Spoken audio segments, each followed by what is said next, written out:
So a very good morning to all of you guys and welcome back to the session. कल की class में हमने preamble के बारे में बात की थी। प्रियम्बल के जितने भी वर्ड्स थे वो हमने समझा था। प्रियम्बल क्या होता है, प्रियम्बल क्यों लाया गया, प्रियम्बल के पीछे क्या कारण थे, और प्रियम्बल में जितने भी वर्ड्स थे उसके हमने मतलब समझे कि प्रियम्बल में जितने भी वर्ड्स हैं उनका क्या मतलब है। और सेशन के एंड में मैंने आपसे 3 सवाल छोड़ के गया था मैं आपके लिए। पहला सवाल ये था कि क्या प्रियम्बल कॉन्स्टिट्यूशन का पार्ट होता है, और दूसरा सवाल ये था कि क्या प्रियम्बल को प्रियम्बल एनफोर्सिबल है या फिर प्रियम्बल जस्टिसिएबल है, और तीसरा सवाल ये था कि क्या प्रियम्बल अमेंडेबल है, क्या उसको अमेंड किया जा सकता है। तो आज के सेशन में, आज की क्लास में हम बात करेंगे इन 3 सवालों के ऊपर, और इसमें बहुत सारे केसेस हैं। इन 3 सवालों को लेके बहुत हंगामा मचा है हमारे कॉन्स्टिट्यूशन में, और सरकारों में और सुप्रीम कोर्ट के बीच में ऑलमोस्ट लड़ाइयाँ हो चुकी हैं इसको लेके। तो आज हम बात करेंगे उन सभी इंपॉर्टेंट केसेस के बारे में, और किस तरीके से प्रियम्बल को पार्ट कंसीडर किया गया या नहीं किया गया, क्या प्रियम्बल को अमेंड किया जा सकता है या नहीं किया जा सकता है, क्या प्रियम्बल जस्टिसिएबल है या नहीं है। तो चलिए स्टार्ट करते हैं। सबसे पहला सवाल है, is preamble a part of the constitution? क्या प्रियम्बल कॉन्स्टिट्यूशन का पार्ट है या नहीं? ये बहुत ही बड़ा सवाल था। अब यहाँ पे इस सवाल के आंसर की तरफ बढ़ने से पहले, इस क्वेश्चन के आंसर की तरफ बढ़ने से पहले, इस क्वेश्चन का हमें मतलब समझ लेना चाहिए कि इसका मतलब क्या है, ये क्या पूछना क्या चाह रहा है। पार्ट ऑफ द कॉन्स्टिट्यूशन मतलब क्या? देखो, पहली बात तो मैं ये बता दूं कि ये वो पार्ट्स नहीं है कॉन्स्टिट्यूशन के जो हम पढ़ते हैं, 22 पार्ट्स, 25 पार्ट्स। जो हम सब जानते हैं, कॉन्स्टिट्यूशन जब बना था 22 पार्ट्स थे, और आज कितने पार्ट्स हैं? 25 पार्ट्स हैं। ठीक है, आज कितने हैं? 25। जब बना था तो 22 थे। अब इन पार्ट्स में भी एडिशन सब्ट्रैक्शन हुआ है। फॉर एग्जाम्पल, पार्ट 7 जो है वो डिलीट कर दिया गया था, पार्ट 9 को भी डिलीट कर दिया गया था बाद में, हालांकि उसको ऐड कर दिया गया। ठीक है, तो 22 में से 2 कम हो गए, 20 बचे थे, लेकिन बाद में कुछ एडिशन भी हुई थी। Part 4A, part 14A add हुआ था, पार्ट 9 को फिर से ऐड कर लिया गया था, पार्ट 9A, पार्ट 9B। तो 5 और ऐड हो गए, टोटल पार्ट कितने? 25। लेकिन एक बात ध्यान रखना, आखिरी पार्ट का नंबर अभी भी कितना है? पार्ट 22 ही है। आखिरी पार्ट का नंबर पार्ट 25 नहीं है। मैं पहले ही बता दूं, क्योंकि जो बाद में 5 ऐड हुए हैं वो बीच में ऐड हुए हैं। 4A, 14A, 9 डिलीट करके वापस ले आए, 9A, 9B। तो ये जो सवाल है ना, इस constitution of part of the constitution, वो इन पार्ट्स की बात नहीं हो रही। वो ये नहीं कह रहे हैं कि क्या कॉन्स्टिट्यूशन 23वां पार्ट है या 26वां पार्ट है, या कौन से नंबर का पार्ट है। ये नहीं है, इस सवाल का मतलब ये है ही नहीं। इस क्वेश्चन का मतलब है कि क्या प्रियम्बल को हम कॉन्स्टिट्यूशन का एक इंटीग्रेटेड पार्ट या एक हिस्सा मान सकते हैं या नहीं मान सकते, कि क्या प्रियम्बल कॉन्स्टिट्यूशन से अलग है। सवाल ये है, प्रियम्बल कॉन्स्टिट्यूशन के अंदर आता है या नहीं आता है, क्या प्रियम्बल कॉन्स्टिट्यूशन से अलग है या उसी के अंदर है, ये क्वेश्चन है। ठीक है, अब जो हमने पिछली क्लास में एग्जांपल समझा था ट्रेलर और मूवी वाला, तो मूवी की ट्रेलर आती है, मूवी का एक ट्रेलर आता है अच्छा सा सुंदर सा। तो अब आपके मन में सवाल आएगा कि क्या वो ट्रेलर उस मूवी का पार्ट है या उससे अलग है। तो ये बहुत मुश्किल है कहना। कुछ लोग कहेंगे हाँ जी बिल्कुल है, पार्ट है, उसी मूवी में से कुछ चीजें निकाल के ट्रेलर बना दी गई हैं। और कुछ लोग आप कहोगे कि नहीं, वो तो बिल्कुल अलग चीज है, उससे तो हम केवल समरी पढ़ते हैं। तो ये एक बहुत ही डिफिकल्ट क्वेश्चन है और बहुत ही कॉन्ट्रोवर्शियल क्वेश्चन है। तो आई होप आपको क्वेश्चन का मतलब समझ में आ गया होगा। बेसिकली हम इस सवाल का, इस क्वेश्चन का मतलब ये है कि प्रियम्बल कॉन्स्टिट्यूशन के अंदर आता है कि नहीं आता है, या कॉन्स्टिट्यूशन से अलग है या नहीं है। ठीक है, अब इस सवाल के, इस क्वेश्चन के आंसर को डिस्कस करने के लिए, आंसर तक पहुंचने के लिए, हमें ये कुछ लैंडमार्क केसेस हुए हैं हमारे देश में regarding constitution, regarding the interpretation of the constitution, regarding the constitutional validity of any certain provision या एनी सर्टेन लॉ। इन केसेस के, ये कुछ केसेस हुए हैं, उन केसेस की हमें बात करनी पड़ेगी, और इन केसेस के थ्रू हमें पता चलेगा कि क्या प्रियम्बल कॉन्स्टिट्यूशन का पार्ट है या नहीं है। तो चलिए स्टार्ट करते हैं। सबसे पहला केस हुआ था बेरूबारी यूनियन केस 1960 में। बेरूबारी यूनियन केस 1960 में हुआ था। तो अब जजमेंट पे जाने से पहले कि कॉन्स्टिट्यूशन, सुप्रीम कोर्ट ने इसमें प्रियम्बल को कॉन्स्टिट्यूशन का पार्ट कहा या नहीं कहा, जजमेंट में जाने से पहले पहले ये तो समझ लें कि केस क्या था। पहले हम केस समझते हैं कि केस क्या था। तो बेरूबारी यूनियन का जो केस था 1960 में हुआ था, वो इसलिए हुआ था क्योंकि इंडिया और पाकिस्तान में एक एग्रीमेंट हुआ था। क्या एग्रीमेंट था वो? एग्रीमेंट ये था कि एक बेरूबारी गांव था जो कि इंडिया ने बोला था कि हम ठीक है पाकिस्तान को दे देंगे, और पाकिस्तान कौन से वाले पाकिस्तान? ईस्टर्न पाकिस्तान, जो कि आज का बांग्लादेश है, दे देंगे। बेरूबारी गांव था एक, ठीक है, बेरूबारी नाम का एक गांव था, एक जगह थी। तो इंडियन गवर्नमेंट ने बोला कि ठीक है हम आपको दे देंगे। अच्छा, इंडियन गवर्नमेंट ने ऐसा क्यों बोला? इंडियन गवर्नमेंट ऐसा क्यों कर रही थी? इसके पीछे रीजन था। रीजन मैं बताता हूँ। मान लो कि एक बॉर्डर दो कंट्रीज का ये है और एक बॉर्डर दो कंट्रीज का ये है, तो यार ये बॉर्डर ज्यादा अच्छा लग रहा है देखने में, क्यों? ऐसा क्यों ज्यादा अच्छा क्यों लग रहा है? अच्छा लगने का देखने के हिसाब से थोड़ी होगा। अच्छा इस सेंस में मैं कह रहा हूं कि अब अगर इस तरीके का बॉर्डर होगा तो इन दोनों नेशंस को, दोनों कंट्रीज को अपनी जो सिक्योरिटी फोर्सेज होंगी, बॉर्डर सिक्योरिटी फोर्सेज कह लो या आर्मी कह लो, उनको इन सभी कितने सारे पॉइंट्स पे बिठाना पड़ेगा, ठीक है, नंबर ऑफ पॉइंट्स इंक्रीज हो जाएंगे। पर यहाँ ऐसा नहीं करना पड़ेगा, समझ रहे हो? तो इन्हीं कुछ पेचीदगियों की वजह से इंडियन गवर्नमेंट एग्री हो गया कि ठीक है बेरूबारी यूनियन हम पाकिस्तान को दे देते हैं, ईस्टर्न पाकिस्तान को, कोई इशू नहीं। अब यहाँ ये सवाल खड़ा हुआ, ओपोजिशन आ गया बीच में। 1960 में प्राइम मिनिस्टर कौन थे? ऑफ कोर्स पंडित नेहरू, ठीक है। ऑपोजिशन आ गया बीच में, तो ऑपोजिशन ने ये कहा कि अच्छा आप दे रहे हो, ऐसे कैसे? क्या आप दे भी सकते हो या नहीं दे सकते? आपके पास अथॉरिटी है कि भारत सरकार भारत का कोई हिस्सा किसी दूसरे नेशन को दे दे? क्या आपके पास अथॉरिटी है इस चीज की जो आप दे रहे हो? ठीक है, बहुत ही वैलिड सवाल पूछा ऑपोजिशन ने। तो इसके लिए नेहरू जी ने सुप्रीम कोर्ट के पास दो क्वेश्चंस भेजे। अब ये कैसे भेज दिए? एक होता है हमारे कॉन्स्टिट्यूशन का आर्टिकल 143, याद रखेंगे इस आर्टिकल को। आर्टिकल 143 होता है जिसमें प्रेसिडेंट के पास ये पावर होती है कि वो सुप्रीम कोर्ट से कंसल्टेशन कर सकता है, ठीक है। प्रेसिडेंट के पास पावर होती है कि वो सुप्रीम कोर्ट से जाके कंसल्ट कर सकता है। तो इस आर्टिकल के अंदर अब ऑफ कोर्स प्रेसिडेंट पूछ रहे हैं, दैट मींस कि on the advice of parliament ही पूछेंगे, on the advice of the cabinet, on the advice of the council of minister ही पूछेंगे। प्रेसिडेंट अपने आप से तो कुछ करेंगे नहीं। तो उस समय की गवर्नमेंट ने सुप्रीम कोर्ट के सामने दो सवाल भेजे। पहला सवाल, क्या हम ऐसा कर सकते हैं? पहला सवाल ये था कि क्या हम ऐसा कर सकते हैं, क्या हम अपनी टेरिटरी को किसी और को दे सकते हैं? और दूसरा सवाल ये था कि अगर कर सकते हैं, इफ यस देन हाउ, कैसे कर सकते हैं? ठीक है, अब करने के दो तरीके थे। कॉन्स्टिट्यूशन को अमेंड करना था। क्या करना था? कॉन्स्टिट्यूशन को अमेंड करना था। तो उस पर मैं नहीं जाऊंगा, वो बहुत आगे हो जाएगा। तो ये सवाल पूछा गया, दो सवाल, क्या हम कर सकते हैं, और अगर हाँ कर सकते हैं तो कैसे कर सकते हैं? और ये जो आर्टिकल 143 है, इसमें मैं आपको बता दूं कि जो सुप्रीम कोर्ट से सवाल पूछे जाते हैं, सुप्रीम कोर्ट अपनी एडवाइस देता है, पर वो एडवाइस मैंडेटरी नहीं है कि गवर्नमेंट माने ही माने, ठीक है। तो ये दो सवाल गए सुप्रीम कोर्ट में और बेरूबारी यूनियन केस हुआ। तो अब बेरूबारी यूनियन केस में अब इन सभी चीजों में अब आपको ये अभी भी कंफ्यूजन हो रही होगी कि भाई प्रियम्बल कहां से आ गया। ठीक है, मैं बताता हूं कहां से आ गया। अब एक थे फॉर एडवोकेट, गवर्नमेंट की तरफ से थे, और दूसरे थे अगेंस्ट। उन दोनों के आर्ग्यूमेंट्स आए, ठीक है जी। क्या आर्ग्यूमेंट्स आए? फॉर एडवोकेट वालों ने बोला कि भाई देखो, हमारा प्रियम्बल कहता है, प्रियम्बल आ गया ना, प्रियम्बल का नाम आ गया। हमारा प्रियम्बल कहता है कि हम एक सॉवरेन नेशन है।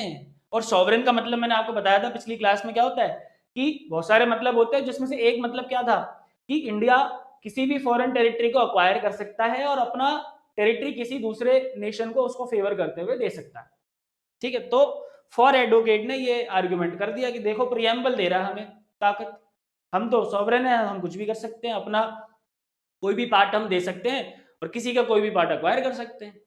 अच्छा, तो अगेंस्ट वाले ने बोला अच्छा प्रियम्बल का हवाला दे रहे हो, तो बेटा फिर यूनिटी कहाँ गई? उस समय ऑफ कोर्स इंटेग्रिटी नहीं था, यूनिटी था उसमें, लेकिन यूनिटी तो था। तो अगेंस्ट वाले ने बोला अच्छा प्रियम्बल का हवाला दे रहे हो, तो बेटा इस वर्ड का भी ध्यान रखना, वहां पे यूनिटी की बात हुई है जहां पे ये बोला गया है कि जो स्टेट्स हैं वो इंडिस्ट्रक्टेबल पार्ट है यूनियन का। अब यहाँ पे लड़ाई शुरू हो गई प्रियम्बल को लेके। ये कह रहे हैं कि अच्छा सॉवरेनिटी के हिसाब से चलो, ये कह रहे हैं यूनिटी के हिसाब से चलो। तो अब सवाल ये खड़ा हुआ कि क्या प्रियम्बल किसी गवर्नमेंट को, भारत की सरकार को पावर कन्फर करता है कि हाँ ठीक है सॉवरन लिखा है तो आप जाओ जो मर्जी करो, क्या प्रियम्बल ऐसा कर सकता है? प्रियम्बल के थ्रू ऐसा किया जा सकता है? और दूसरा सवाल ये खड़ा हुआ कि क्या प्रियम्बल के बेसिस पे सुप्रीम कोर्ट जजमेंट दे सकता है? तो यहां पे फिर जजमेंट आया बेरुबारी यूनियन केस का, जिसमें जिसमें बहुत अच्छी बातें कही। पहली बात ये कही गई कि भाई देखो ऐसा है कि प्रियम्बल के बेसिस पे जजमेंट नहीं दिया जा सकता, ठीक है, प्रियम्बल के बेसिस पे जजमेंट सुप्रीम कोर्ट नहीं देगा, ठीक है, पहली बात उन्होंने ये कही। दूसरी बात इन्होंने ये कही, क्या कही दूसरी बात? कि प्रियम्बल कॉन्स्टिट्यूशन का पार्ट नहीं है, प्रियम्बल कॉन्स्टिट्यूशन का पार्ट नहीं है, not a part of the constitution, ठीक है जी, ये बात हो गई। ये दो बातें इन्होंने यहाँ पे कह दी। और तीसरी बात, तीसरी बहुत इंपॉर्टेंट बात इन्होंने ये कही, नॉट अ पार्ट कहने से पहले एक बात और कही थी, जो कि ये तीसरी कह लो ये दूसरी कह लो। दूसरी बात ये कही थी इन्होंने कि देखो भाई प्रियम्बल किसी भी गवर्नमेंट को कोई पावर कन्फर नहीं करता और ना ही किसी की पावर को रेस्ट्रिक्ट करता है, ठीक है, प्रियम्बल ना ही किसी को पावर देता है और ना ही किसी की पावर को रेस्ट्रिक्ट करता है, ठीक है। ये बात कहते हुए उन्होंने कहा जजमेंट में बेरुबारी यूनियन केस में कि preamble is not a part of the constitution, ठीक है, यहां पे बात खत्म हो गई। बेरुबारी यूनियन में प्रियम्बल कॉन्स्टिट्यूशन का पार्ट नहीं है। इसके बाद आगे चलो, केशवानंद भारती केस। केशवानंद भारती केस भारत के इतिहास में, इंडियन हिस्ट्री में सबसे बड़ा, सबसे लैंडमार्क केस माना जाता है। और इसलिए माना जाता है क्योंकि इसमें बहुत उम्दा जजमेंट सुप्रीम कोर्ट ने सुनाई थी और बहुत सारे जो पेज फंसे हुए थे कॉन्स्टिट्यूशन के, उन सारे पेज को खोल दिया था, या यूं कह लो कि टाइट कर दिया था। अब तक की इंडियन हिस्ट्री में सबसे बड़ी बेंच ने इसका फैसला सुनाया था। 13 जजेस की बेंच थी ये, 13 जजेस की बेंच थी, और इतनी बड़ी बेंच आज तक कभी भी नहीं बैठी, कभी भी नहीं। तो इसका मैं आपको एक चीज बता दूं कि अगर किसी प्रीवियस जजमेंट को खारिज करना होता है तो जो बेंच होगी वो पिछले वाले बेंच से नंबर ज्यादा होना चाहिए। फॉर एग्जांपल, अगर केशवानंद भारती केस के किसी जजमेंट को अगर खारिज करना होगा तो 13 से ज्यादा जजेस की बेंच बैठेगी, तभी वो खारिज किया जा सकता है, अदरवाइज नहीं किया जा सकता, ठीक है। पर केशवानंद भारती पे जाने से पहले उससे पहले एक दो छोटे छोटे केसेस हुए थे, वो मैं बता देता हूं आपको। सज्जन सिंह और गोलकनाथ। सज्जन सिंह हुआ था 1965 में और गोलकनाथ हुआ था 1967 में। सज्जन सिंह और गोलकनाथ। सज्जन सिंह जो थे वो राजस्थान के थे, गोलकनाथ दो भाई थे पंजाब के। अब हुआ ये था कि आप सबको पता होगा कि हमारे देश में जमींदारी सिस्टम चलती थी और इक्वल डिस्ट्रीब्यूशन ऑफ लैंड नहीं था। तो उसको खत्म करने के लिए सरकार ने, स्टेट्स ने कानून बनाने शुरू करे थे कि एक लिमिट लगा दी थी कि आपके पास इससे ज्यादा लैंड अगर होगी तो वो स्टेट ले लेगा, और स्टेट लेके जो जरूरतमंद है, जो गरीब है, जिनके पास नहीं है, उनको दे देगा, ठीक है। तो ऐसे ही एक कानून राजस्थान की गवर्नमेंट ने बनाया और पंजाब की गवर्नमेंट ने बनाया, ठीक है। फिर हुआ ये कि 17th अमेंडमेंट हुआ ऑफ द कॉन्स्टिट्यूशन, और उसमें इन दोनों कानून को, जो पंजाब और राजस्थान की सरकार ने बनाया था, उन दोनों कानून को उठा के गवर्नमेंट ऑफ इंडिया ने, पार्लियामेंट ने उसको कहां डाल दिया? 9th schedule of the constitution. अच्छा, अब ये 9th शेड्यूल क्या है? ये बहुत ही, मतलब जिसे कह सकते हैं बदनाम शेड्यूल है, काफी इसकी क्रिटिसिज्म हुई है। 9th शेड्यूल क्या है हमारे कॉन्स्टिट्यूशन का, मैं आपको बताता हूं। 9th शेड्यूल वो शेड्यूल है हमारे कॉन्स्टिट्यूशन का जिसमें अगर कोई भी लॉ पुट कर दिया जाता है, अगर पार्लियामेंट ये कह दी कि भाई this law is now belongs to the 9th schedule, तो सुप्रीम कोर्ट की जो रिव्यू की पावर है वो खत्म हो जाती है, ठीक है। तो आप समझ रहे हो तो इसका कितना ज्यादा मिसयूज किया जा सकता है और किया गया भी था। तो 9th शेड्यूल बेसिकली क्या है? 9th शेड्यूल वो शेड्यूल है जिसमें अगर कोई भी लॉ है, कोई भी एक्ट है, कोई भी कानून है, तो उसके ऊपर सुप्रीम कोर्ट का जुडिशियल रिव्यू नहीं चलेगा, नहीं चल सकता, ठीक है। तो अब गवर्नमेंट ने क्या किया, पार्लियामेंट ने क्या किया, 17th अमेंडमेंट किया कॉन्स्टिट्यूशन का और उठा के कहां डाल दिया? 9th शेड्यूल में डाल दिया, ठीक है। अब फिर सज्जन सिंह गए पहले, फिर गोलकनाथ गए। तो सज्जन सिंह के केस में क्या हुआ था, एक जज ने ये ओपिनियन दी, एक जज ने उनमें एक जज थे, उन्होंने ओपिनियन दी कि भाई प्रियम्बल को कंसीडर करना चाहिए कि वो एक पार्ट ऑफ द कॉन्स्टिट्यूशन है।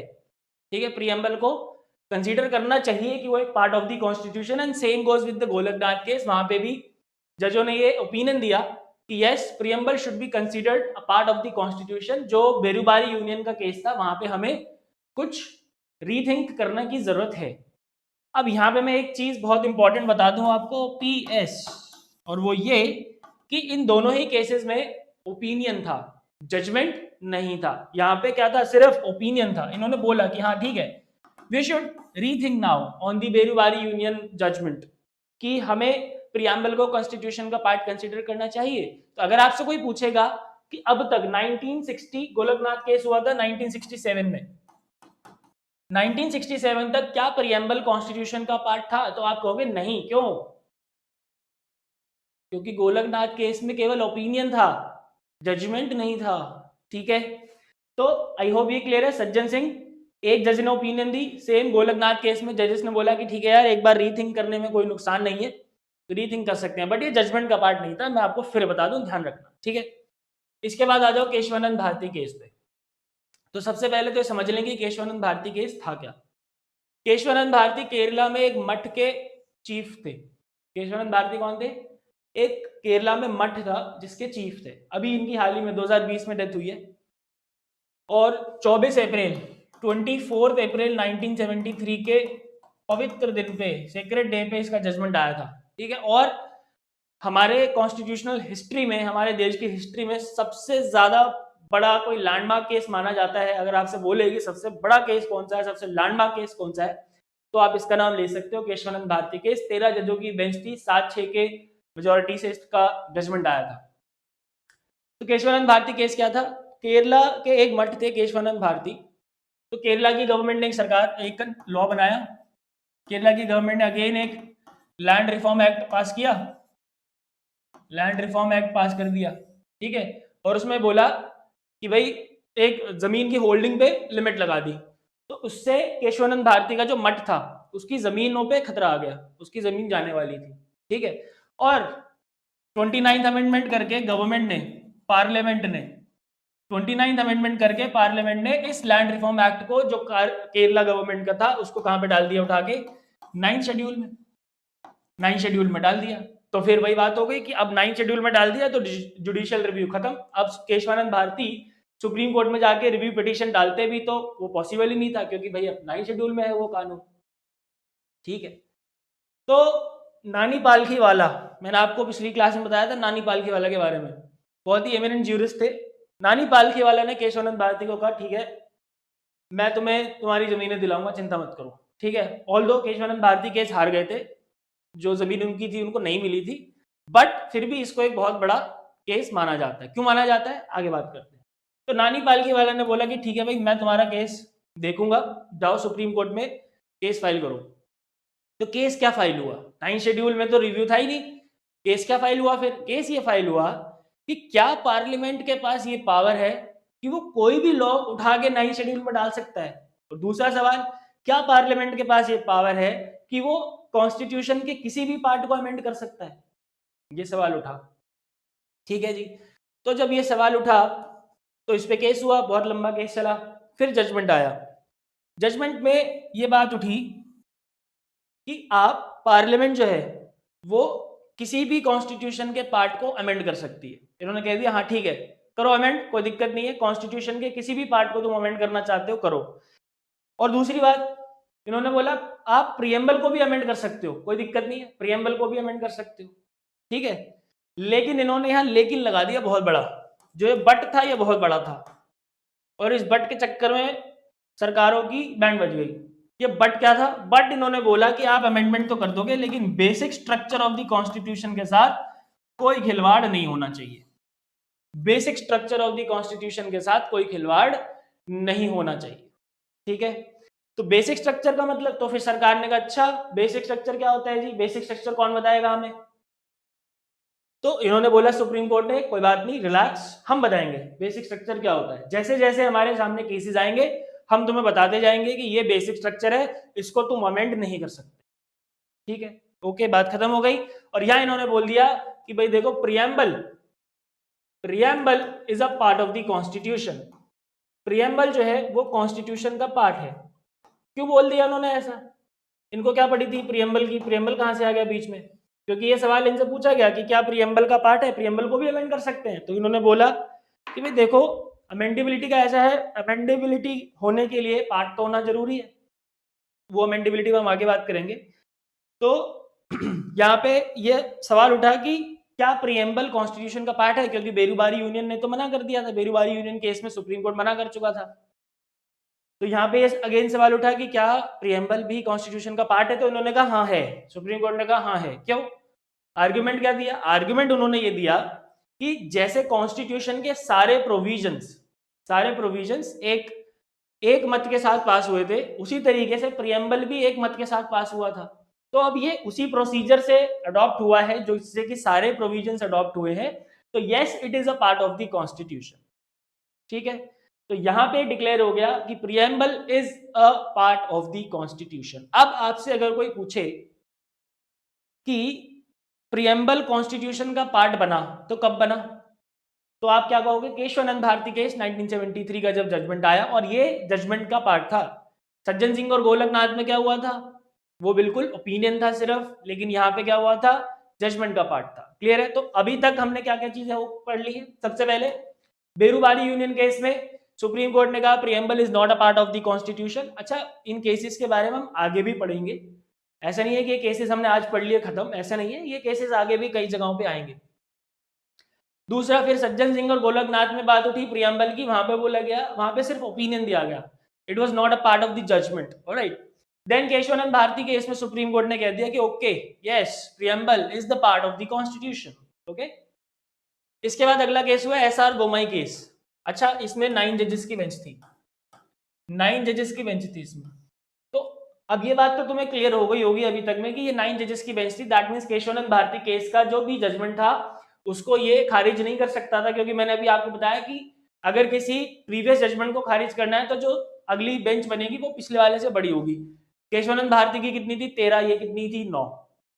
तो ये बात तो क्लियर हो गई पहले ही कि एसआर बोमई केस में केशवानंद भारती केस का जो जजमेंट था रिगार्डिंग प्रियम्बल, उसको खारिज नहीं किया गया था, उसको वापस नहीं लिया गया था। ऑलराइट, तो केस क्या था? SR Bommai case. हम यहाँ पे प्रियम्बल में इसका जिक्र क्यों कर रहे हैं मैं बताता हूँ। एसआर बोमई कर्नाटका के चीफ मिनिस्टर थे। एसआर बोमई, ये 1994 में हुआ था। एसआर बोमई कर्नाटका के चीफ मिनिस्टर थे। ठीक है, तो अब 1994 में पीवी नरसिम्हा राव हमारे प्राइम मिनिस्टर थे। तो उस टाइम क्या करा इन्होंने?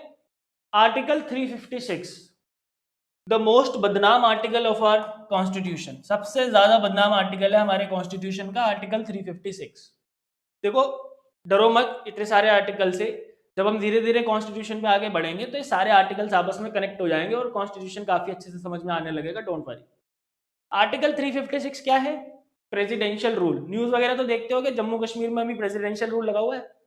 आर्टिकल 356 ये कहता है कि अगर किसी स्टेट की कॉन्स्टिट्यूशनल मशीनरी फेल हो जाए, यानी कि वहां पे जो गवर्नमेंट है वो कॉन्स्टिट्यूशन के हिसाब से वर्क अगर नहीं कर रही है, तो वहां पे प्रेसिडेंट रूल लगाया जा सकता है। और प्रेसिडेंट रूल लगाने के टाइम जो पावर आ जाती है किसके हाथ में आ जाती है? पूरी की पूरी पार्लियामेंट के हाथ में आ जाती है। ठीक है, इसका बहुत ही ज्यादा मिसयूज किया गया है। इंदिरा गांधी मैडम ने बहुत ज्यादा इसका मिसयूज किया। उसके बाद भी जो 77 में मुरारजी देसाई गवर्नमेंट आई, उन्होंने भी बहुत भयंकर मिसयूज किया इसका। फिर इस टाइम भी इसका मिसयूज हो रहा था। जब एसआर बोमई का केस हुआ, कर्नाटका के चीफ मिनिस्टर पहुंच गए सुप्रीम कोर्ट कि भाई ये क्या हो रहा है? ये क्या, तो आर्टिकल 356 का मतलब ऐसे इस्तेमाल कर रहे हैं जैसे हलवा है तो खाए जा रहे हैं, ये तो गलत बात है। तो सुप्रीम कोर्ट में केस फाइल हुआ। एसआर बोमई ने बोला कि जो कर्नाटका में तुमने प्रेसिडेंशियल रूल लगाया बात गलत है भाई, उसको हटाना पड़ेगा। पर अब यहाँ पे प्रियम्बल की बात कैसे हो गई? प्रियम्बल की बात ऐसी हो गई कि यहाँ पे इस टाइम कुछ राज्य ऐसे थे, कुछ स्टेट ऐसे थे जिसमें बीजेपी की गवर्नमेंट थी, भारतीय जनता पार्टी की गवर्नमेंट थी। और वहां पे सुप्रीम कोर्ट ने ये ऑब्जर्व किया। आप देखो, केस क्या था कि प्रेसिडेंशियल रूल गलत लगा हुआ है, ये केस था। लेकिन बीजेपी की जहां पे गवर्नमेंट थी जिन स्टेट्स में, वहां पे सुप्रीम कोर्ट ने बोला कि नहीं, वहां पे जो प्रेसिडेंशियल रूल लगा है वो बिल्कुल सही है। वहां का प्रेसिडेंशियल रूल बिल्कुल सही है। क्यों सही है? क्योंकि बीजेपी की जो गवर्नमेंट है वहां पे वो सेकुलरिज्म को फॉलो नहीं कर रही है। किसको फॉलो नहीं कर रही है? सेकुलरिज्म को फॉलो नहीं कर रही है। और अगर आपको याद हो तो 1994 में केस हुआ था, 1976 में ही सेकुलरिज्म प्रियम्बल में ऐड हो गया था। तो यहां पे आ गया ना प्रियम्बल का जिक्र। सुप्रीम कोर्ट ने बोला कि भाई प्रियम्बल के हिसाब से आप नहीं चल रहे हो। प्रियम्बल में मेंशन्ड है कि that we have to follow the secularism को हमें फॉलो करना पड़ेगा। तो आप चल नहीं रहे, तो दैट मीन्स, तो सुप्रीम कोर्ट ने कहा बीजेपी में जहां बीजेपी गवर्नमेंट है वहां पे प्रेसिडेंशियल रूल सही है भाई, सेकुलरिज्म फॉलो नहीं कर रहे। तो यहाँ पे प्रियम्बल की बात आई, और यहाँ पे एसआर बोमई केस में सुप्रीम कोर्ट ने बोला कि प्रियम्बल सिर्फ एक पार्ट नहीं है, ये मोस्ट इंपॉर्टेंट पार्ट है। क्या है? मोस्ट इंपॉर्टेंट पार्ट है। ठीक है जी, यहाँ पे प्रियम्बल का इस तरीके से जिक्र हुआ। आई होप ये केस क्लियर है। आगे बढ़ो। LIC of India case 1995। LIC of India case हुआ 1995 का। अच्छा, अब ये क्या था? LIC की एक पॉलिसी हुआ करती थी। ये केस गुजरात में फाइल हुआ था, वैसे गुजरात में फाइल हुआ था। तो LIC की एक पॉलिसी हुआ करती थी जो कि सिर्फ गवर्नमेंट एम्प्लॉइज, जो कि सिर्फ PSU एम्प्लॉइज या फिर प्राइवेट में जो टॉप एम्प्लॉइज होते हैं, टॉप नॉच एम्प्लॉइज होते हैं, केवल वही उस पॉलिसी को ले सकते थे। केवल गवर्नमेंट एम्प्लॉइज, केवल गवर्नमेंट एम्प्लॉइज या फिर PSU एम्प्लॉइज या फिर प्राइवेट के जो टॉप मोस्ट एम्प्लॉइज होते हैं, केवल वही इस पॉलिसी को खरीद सकते थे। ठीक है, तो ये तो बात ही गलत हो गई, ये तो क्लियर है। बहुत ही बकवास पॉलिसी थी ये LIC की। तो पिटिशनर चला गया कोर्ट में, कोर्ट को बोला कि अच्छा ये क्या हो रहा है, हम क्यों नहीं ले सकते? तो ठीक है, कोर्ट ने बोला कि हाँ बिल्कुल सही बात है, आप भी लो। और ये तो बिल्कुल ही आपकी जो इक्वालिटी की बात करी गई है, जो इक्वालिटी का पूरी तरीके से हनन हो रहा है। पिटिशनर ने बोला, कोर्ट ने माना, हाँ जी बिल्कुल सही बात है, इक्वालिटी की बात तो प्रियम्बल भी करता है। और यहाँ पे फिर प्रियम्बल का जिक्र हुआ। समझ रहे हो किस तरीके से प्रियम्बल के जिक्र हो रहे हैं?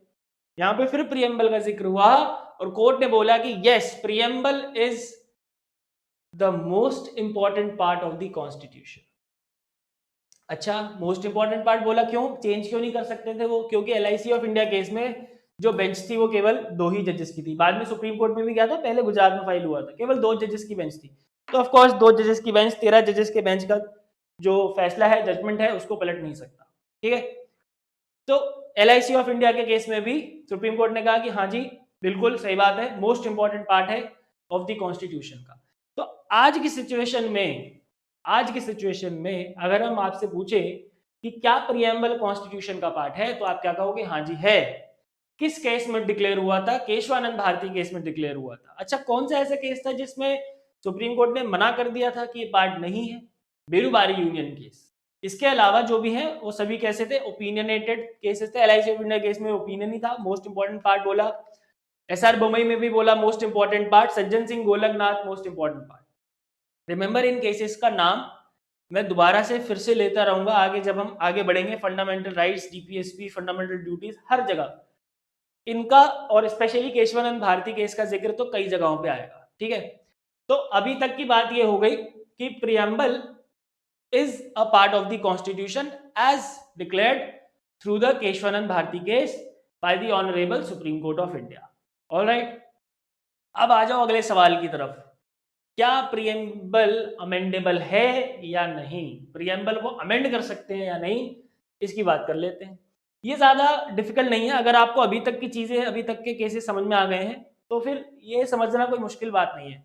तो इसमें आगे बढ़ने से पहले अमेंडेबिलिटी पावर की बात करते हैं। आर्टिकल नंबर 368 बड़ा ही शानदार आर्टिकल है हमारे कॉन्स्टिट्यूशन का। आर्टिकल नंबर 368, ये जो आर्टिकल है ना, इसका भी बहुत ही गलत तरीके से इस्तेमाल किया गया है कई जगहों पे। आर्टिकल 368 क्या कहता है? आर्टिकल 368 पार्लियामेंट को पावर देता है कि वो कॉन्स्टिट्यूशन में बदलाव कर सकते हैं, कॉन्स्टिट्यूशन में अमेंड कर सकते हैं।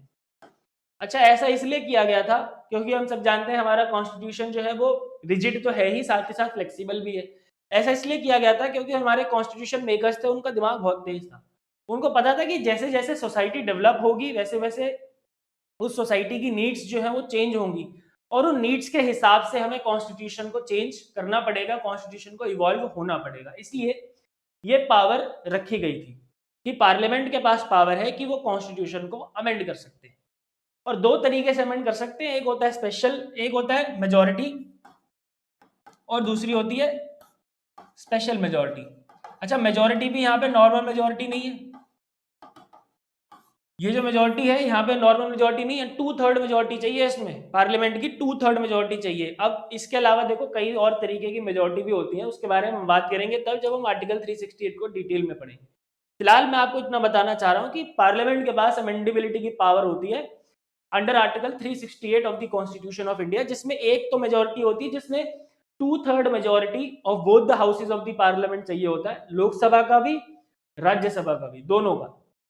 और दूसरा स्पेशल मेजॉरिटी में क्या होता है कि 2/3 मेजॉरिटी तो चाहिए, साथ में आधे स्टेट्स की रेटिफिकेशन भी चाहिए। आधे स्टेट्स की रेटिफिकेशन का मतलब आधे स्टेट्स की जो लेजिस्लेटिव असेंबलीज हैं वहां पे भी वो एक्ट पास होना पड़ेगा, वहां पे भी उस एक्ट को पास होना पड़ेगा, तब जाके वो कॉन्स्टिट्यूशनल अमेंडमेंट होगा। और ये तब होता है जब कोई फेडरलिज्म के ऊपर सवाल होता है, तो मैं अभी ज्यादा नहीं बोलूंगा, आगे आगे धीरे धीरे पढ़ेंगे। तो आर्टिकल 368 कॉन्स्टिट्यूशन को पावर देता है कि हाँ जी आप अमेंड कर सकते हो कॉन्स्टिट्यूशन को, कोई दिक्कत नहीं है, जब मर्जी जितना मर्जी कर लो अमेंड, ठीक है। अब इस अमेंडेबिलिटी का सवाल खड़ा हुआ कि क्या हम प्रियम्बल को अमेंड कर सकते हैं, तो इसके लिए भी बहुत सारे केसेस हुए, इसके लिए भी बहुत सारे केसेस हो गए भाई। सबसे पहला केस तो वही था बेरूबारी यूनियन का केस, फिर उसके बाद Kesavananda Bharati, 42nd amendment act 1976, 44th amendment 1978, और आखिरी में मिनर्वा मिल्स केस। मिनर्वा मिल्स केस का भी नाम आपने सुना ही होगा। तो सबसे पहले बेरूबारी यूनियन केस में क्या हुआ, बेरूबारी यूनियन केस के हिसाब से उसका जो जजमेंट था उसके हिसाब से क्या कॉन्स्टिट्यूशन को अमेंड किया जा सकता था। तो देखते हैं बेरूबारी यूनियन केस में क्या हुआ था, अभी अभी पढ़ा।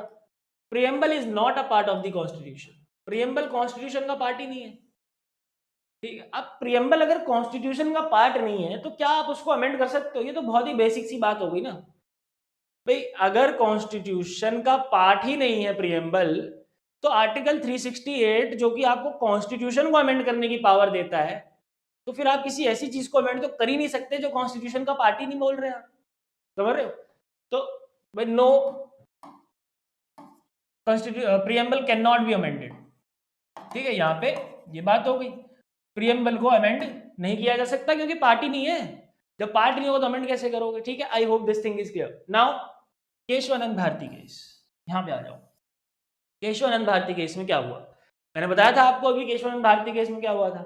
केशवानंद भारती केस में जो जजमेंट आई थी उसमें सुप्रीम कोर्ट ने बोला था कि हाँ जी आप करो, अमेंड करो, कोई बात नहीं, हमें कोई फर्क नहीं पड़ता, आप अमेंड करो, जिस मर्जी चीज को अमेंड करना चाहते हो करो, लेकिन बेटा कॉन्स्टिट्यूशन का अगर बेसिक स्ट्रक्चर हिलाया तो फिर देखना तुम, बेसिक स्ट्रक्चर कॉन्स्टिट्यूशन का जो है वो हिलना नहीं चाहिए, ठीक है। तो बेसिक स्ट्रक्चर की बात हुई, फिर वही सवाल खड़ा हुआ था कि अच्छा जी बेसिक स्ट्रक्चर तो यार डिफाइन ही नहीं कर रहे तुम, फिर वही सुप्रीम कोर्ट ने बोला था, जो भी स्टोरी थी वो मैंने आपको बता दी। इसमें जब केशवानंद भारती केस में जब सुप्रीम कोर्ट में बहस चल रही थी, तो गवर्नमेंट ने ये बोला कि अच्छा आर्टिकल 368 को आप ये कह रहे हो, आर्टिकल 368 में आप ये कह रहे हो कि बेसिक स्ट्रक्चर को मैं अमेंड नहीं कर सकता, पर कॉन्स्टिट्यूशन मेकर्स तो ऐसा कुछ कह नहीं गए। तो जब कॉन्स्टिट्यूशन मेकर्स के विजन में ऐसा नहीं था, तो जनाब आप कैसे हम पे रोक लगा रहे हो, रेस्ट्रिक्ट कर रहे हो हमारी पावर्स को। तो सुप्रीम कोर्ट ने इसका बहुत अच्छा आंसर दिया था एट दैट टाइम। ये आंसर था सुप्रीम कोर्ट का कि देखो ऐसा है, माना कि कॉन्स्टिट्यूएंट असेंबली एक सेक्रेट बॉडी थी, कॉन्स्टिट्यूशन मेकर्स हमारे बहुत ही लॉन्ग टर्म विजन वाले थे, बहुत समझदार थे, बहुत ही ज्ञानी लोग थे, लेकिन फिर भी कोई परफेक्ट तो नहीं होता। अब ये गलती उनसे हो गई है, उनसे छूट गया तो ठीक है, छूट गया। हम हमारा काम क्या है, वो ये बोल के गए थे, उन्होंने ठीक है ये वाली जो रेस्ट्रिक्शन है वो नहीं लगाई, पर वो ये तो बोल के गए थे ना कि guarantor of the constitution, interpreter of the constitution कौन होगा, हम होंगे, सुप्रीम कोर्ट होगा। तो अब हम कह रहे हैं कि तुम्हारी अमेंडमेंट की पावर जो है रिस्ट्रिक्टेड है, हम कह रहे हैं तब तुम्हारी हमें सुननी पड़ेगी, क्योंकि हम ही कॉन्स्टिट्यूशन को इंटरप्रेट कर सकते हैं, हमारे पास ही वो पावर है, ठीक है जी। तो केशवानंद भारती केस में क्या हुआ, basic structure of the constitution को अमेंड नहीं किया जा सकता, बाकी जो मर्जी अमेंड करो, दैट मींस कि प्रियम्बल को भी अमेंड किया जा सकता है, बिल्कुल सही बात है।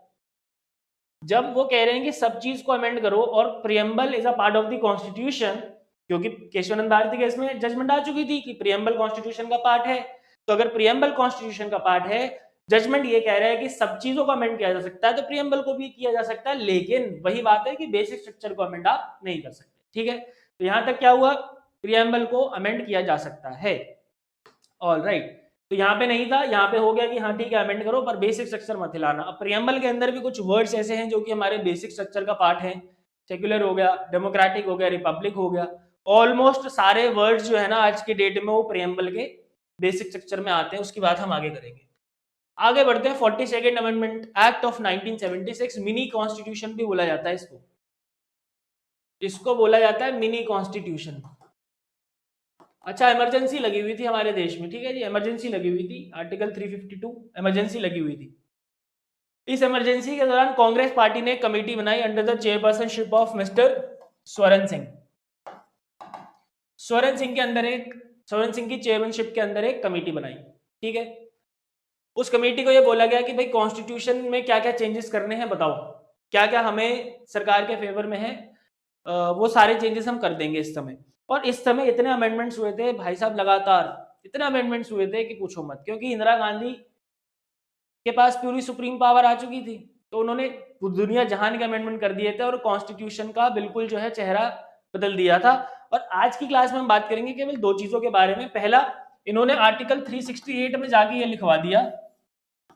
आर्टिकल 368 में अभी देखो 1973 में जजमेंट आया, बेसिक स्ट्रक्चर नहीं हिलाओगे, सुप्रीम कोर्ट ने बोला, इंदिरा गांधी ने बोला अच्छा। अब देखो आर्टिकल 368 में जाके इन्होंने लिखवा दिया कि हम तो पार्लियामेंट तो कुछ भी अमेंड कर सकता है, कुछ भी। ठीक है, आर्टिकल 368 में जाके लिखवा दिया any provision can be amended, any provision can be amended, कोई भी प्रोविजन अमेंड किया जा सकता है, किसी भी प्रोविजन को हम अमेंड कर सकते हैं, पार्लियामेंट अमेंड कर सकता है, आपको जो करना हो कर लो। तो जब कॉन्स्टिट्यूशन ही बदल दिया फिर सुप्रीम कोर्ट तो क्या ही कर सकता है। ठीक है, ऑलराइट। इसके बाद दूसरी चीज उन्होंने क्या करी, प्रियम्बल को ही अमेंड कर दिया। ऑल दो प्रियम्बल को अमेंड करने की ना कोई जरूरत नहीं थी, तीन वर्ड्स ऐड हुए थे, मैंने आपको बताया था, सोशलिस्ट, सेक्युलर और इंटेग्रिटी।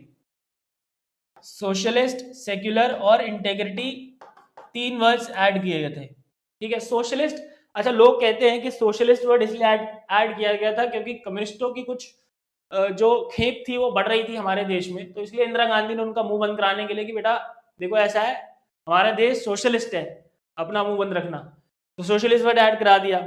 जनसंघ के लोगों का मुंह बंद कराने के लिए बेटा अपना मुंह बंद रखो, सेक्युलर वर्ड ऐड करा दिया।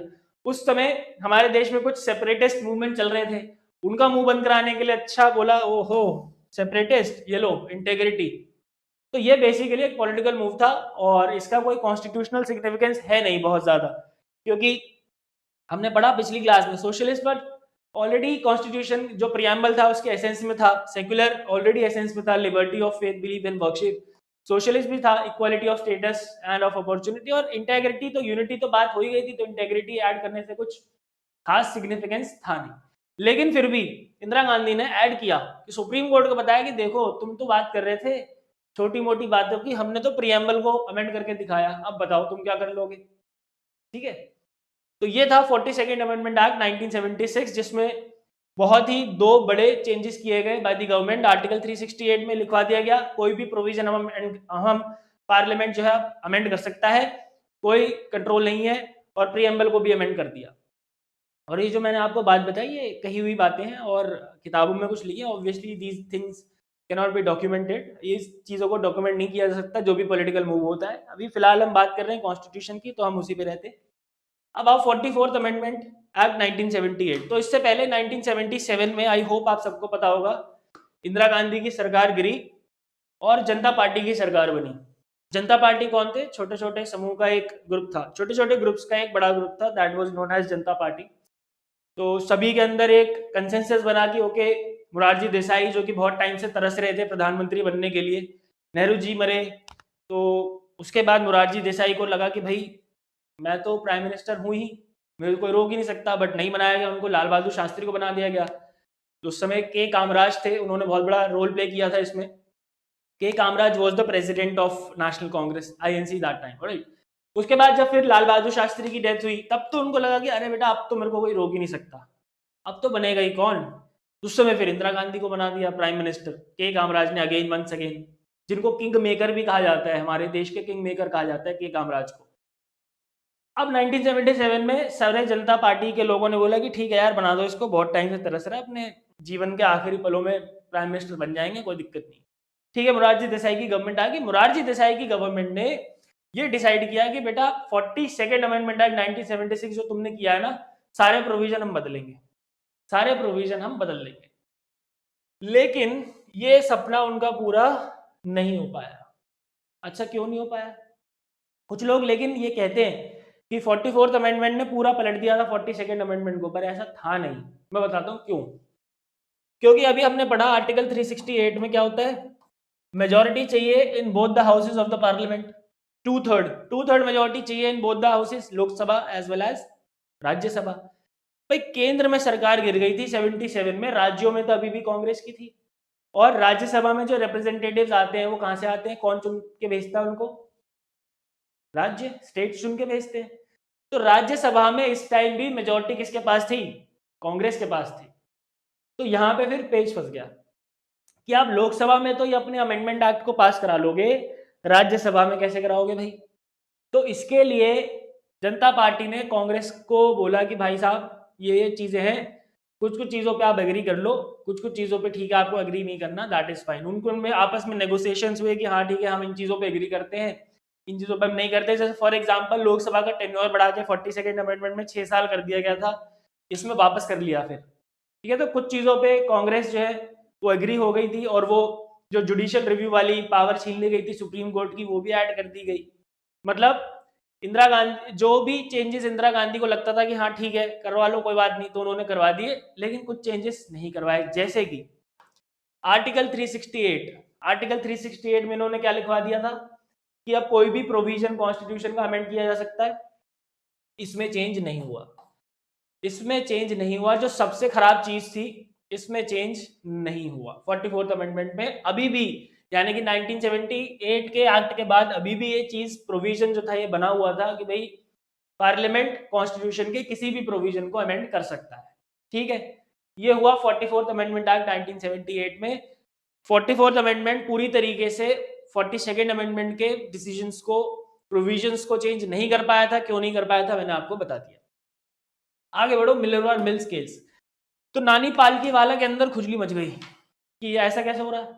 नानी पालकी वाला के अंदर ये था कि वो सरकार कोई भी गलत काम होते वो देख ही नहीं सकते थे, तो ऑब्वियसली उनके अंदर खुजली मचनी थी।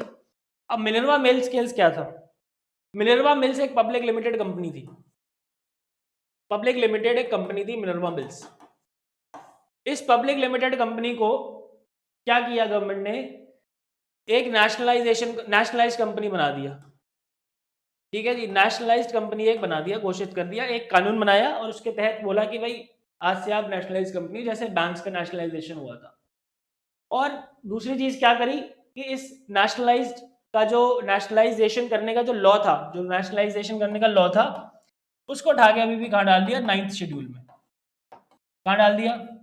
9th शेड्यूल में। रिमेंबर 9th शेड्यूल अभी भी बना हुआ था, 9th शेड्यूल हटा नहीं था।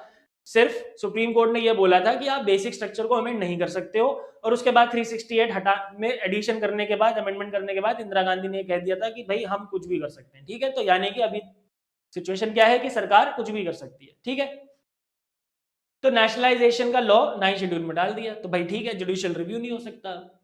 ठीक है, फिर नानी पालकी वाला जागे, फिर उन्होंने केस फाइल करा, मिनरवा मिल्स केस हुआ, जिसमें मिनरवा मिल्स की तरफ से कौन थे? नानी पालकी वाला। उन्होंने सुप्रीम कोर्ट में सवाल पूछा कि साहब ये बताओ, ये जो इनकी अमेंडेबिलिटी की पावर है, ये जो ये अमेंड कर रहे हैं इतना, ये जो कह रहे हैं कि 368 में हम कुछ भी अमेंड कर सकते हैं, तो क्या ये अमेंडेबिलिटी की पावर इनफाइनाइट पावर है? बहुत अच्छा सवाल था। सुप्रीम कोर्ट ने कहा भाई बिल्कुल सही बात है, हमने बोला बेसिक स्ट्रक्चर पे आप अमेंड नहीं कर सकते, तो इन्होंने वो चेंज कर दिया 368 में। तो क्या इनकी अमेंडमेंट करने की पावर पे सवाल खड़ा हुआ कि क्या ये कुछ भी अमेंड कर सकते हैं? क्योंकि देखो 9th शेड्यूल में कानून चला गया था, जुडिशियल रिव्यू तो हो नहीं सकता था, लेकिन जो चीजें अटकी हुई थी, 368 का जो प्रोविजन अटका हुआ था, उस पर तो काम करना था।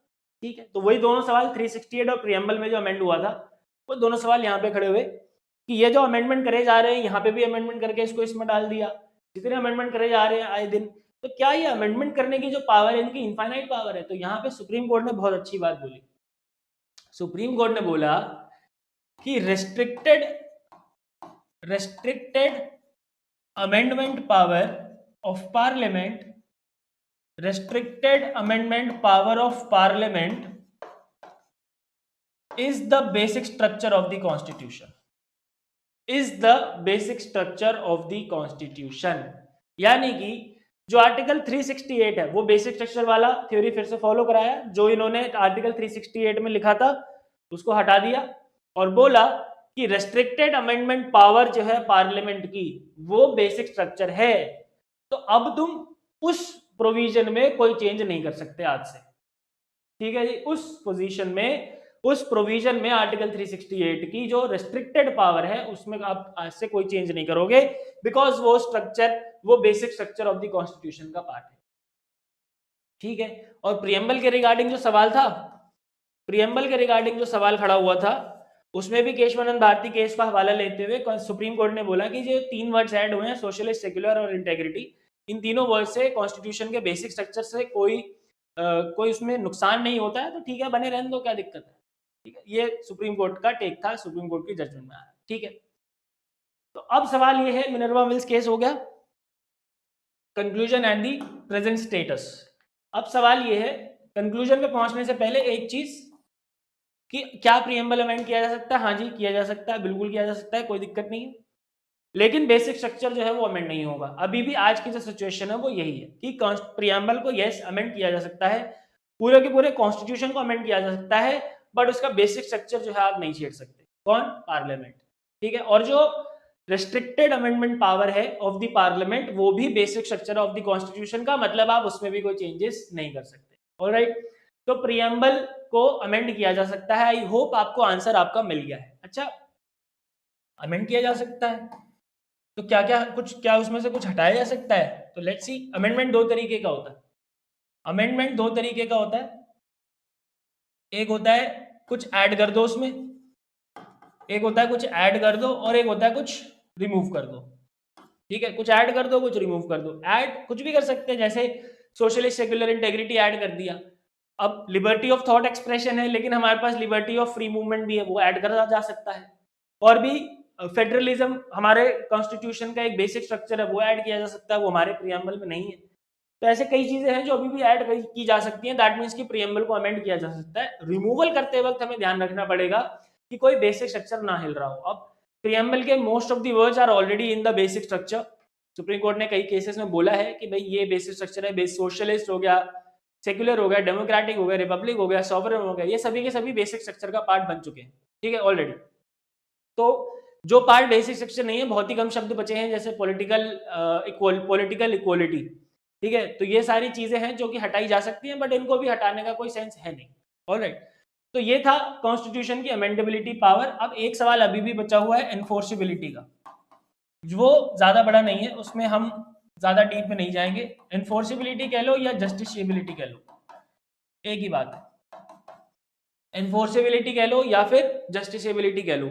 एनफोर्सेबिलिटी का मतलब या जस्टिसिएबिलिटी का मतलब क्या होता है कि प्रीएम्बल के किसी प्रोविजन को लेके क्या मैं सुप्रीम कोर्ट या हाई कोर्ट या किसी अदर कोर्ट में जा सकता हूं या नहीं जा सकता, ये मतलब होता है।